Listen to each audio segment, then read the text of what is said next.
আপনি কি দেখেছেন সেই ভিডিও যেখানে নাকি অর্কা শো চলাকালীন জেসিকা রেডক্লিফ মারা গেছে?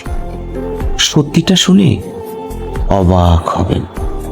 সোশ্যাল মিডিয়ায় ছড়ানো ভিডিওতে বলা হচ্ছে জেসিকা রেডক্লিফ নামে এক প্রশিক্ষক প্যাসিফিক ব্লু মেরিন পার্কে অর্কার শো করছিলেন।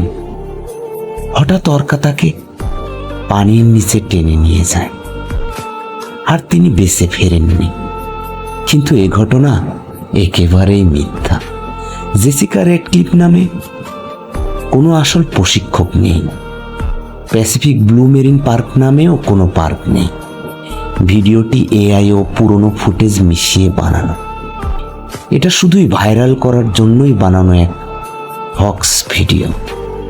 সোশ্যাল মিডিয়ার যে কোনো চমকপ্রদ ভিডিও বিশ্বাস করার আগে যাচাই করুন, কারণ সত্যটা অনেক সময় পর্দার আড়ালেই থাকে।